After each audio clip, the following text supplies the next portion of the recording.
and a lot of beautiful cars. All of those cars that were parked in that big shed, it seemed as if most of them, they belonged to his customers who had came to do the same rituals that I had came to do. So that man, when I was speaking with him, he told me that he had been sent by God to cure the sick. He said that he specialized in healing those that are mentally ill and giving great wealth to those that are brave and that want this great wealth that had been given to him by God, so that he can give to all the nations of the world.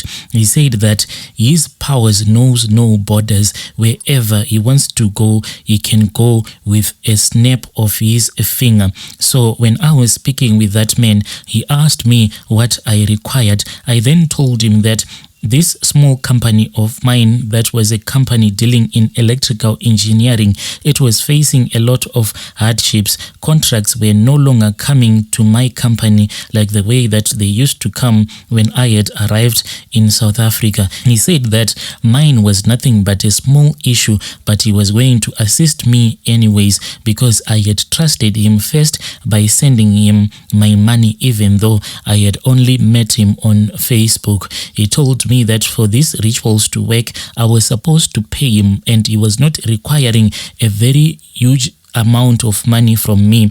All that he wanted from me was money that is equivalent to a he-goat. He said that if I was going to find a he-goat and use it for this ceremony, it was going to be for my benefit. I asked him where I was going to get this he-goat. He then said, can't you see that we are in the farms? Getting a he-goat is going to be easy. And at his farm, he also had cattle, sheep, and goat. So after I had paid him the money, he then sent his workers to go and fetch a black he-goat, because he had said that this was supposed to be part of the ceremony, but this goat was not going to be slaughtered, but it was going to be a sort of payment to him, because he was the one who was going to help me so that the heaven doors can be opened and God can send the floodgates of money upon my life.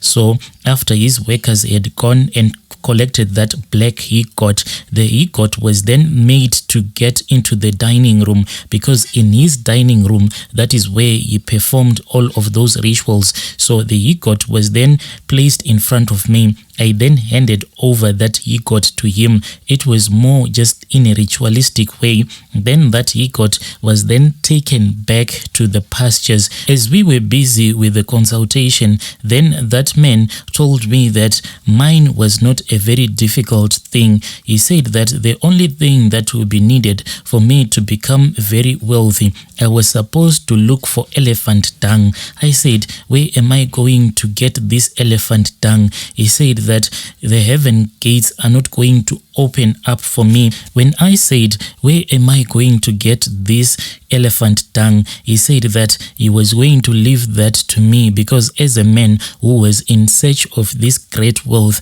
then I had to make other means so that I can become wealthy. My brother, I used that woman that I was married to so as to get that elephant dung, because this woman that I was dating, she came from Guyana, even though she grew up in Johannesburg. So I then spoke with her, but what my ex-wife did not know is that I was just using her because I was in need of that elephant dung. And at that time, she thought that if she was going to assist me, then it was going to assist in our relationship, because our marriage was just going down the hill. So she then spoke with some of her relatives. She said that she had this other uncle of hers who was working at the Kruger National Park. He was the man who made it possible for me to get that elephant dung. I got that elephant dung from Kruger National Park. That man who was assisting me also told me that I was supposed to get 2 cartons of traditional African beer, but this traditional African beer was supposed to be made out of sorghum. So I then went around looking for that traditional beer until I bought this other 2 cartons of this traditional beer that is called Leopard. After I had collected all of those items, I then returned back to that man 2 weeks after I had a consultation with him. When I returned with all of those items, that man was very impressed because within a short period of time of only 2 weeks, I had managed to get all of those items. So when I went there, I had 2 cartons of African traditional brewed beer made out of sorghum, and I had a small counter book. Then I had that elephant dung that was supposed to be used for the ritual. When I had arrived there, we then started with the rituals, and to my surprise, when I came back, it seemed as if there were more people than there were at the first time when I had gone to consult with that man. So this man, what he did, he told me that I was supposed to write all the names of my relatives that were still alive in that small counter book. And we went outside and we knelt down. He said that I was supposed to speak with my ancestors so that my ancestors can help me with the opening up of the heaven gates so that the great wealth that are stored in heaven can fall into my life. As a man who had never spoken with his ancestors before, I didn't even know where to start. That was when that man started assisting me. He spoke with my ancestors so that they can assist me with the opening up of the heaven gates. And after we had performed that ritual, we then poured some of that traditional beer onto the ground. And after we were done, he told me that I was supposed to open up that small counter book. And in that small counter book, I had written all the names of my relatives, the ones that I could remember, some who were already working in South Africa and some whom I had left there back in Zim, all of them who were still alive.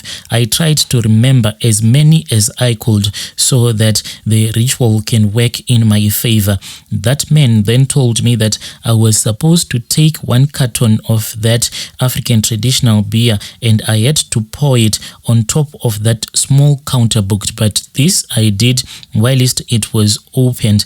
When I had finished pouring that African traditional beer, that man told me that I had to take that elephant dung and I had to pretend as if I was using that elephant dung to rub off the names of my relatives, the ones that were still alive that I had written in that small black counter book. But when I was doing this, when I was using that elephant dung to rub off the names of my relatives that were written in that small counter book, since that counter book was wet from all of that brewed beer that I had been pouring on it whilst it was opened, what would happen is that all the pages kept on tearing apart. Then after the whole pages of that small counter book had been teared apart, then that man said that it is done. Now the heaven gates will open up for you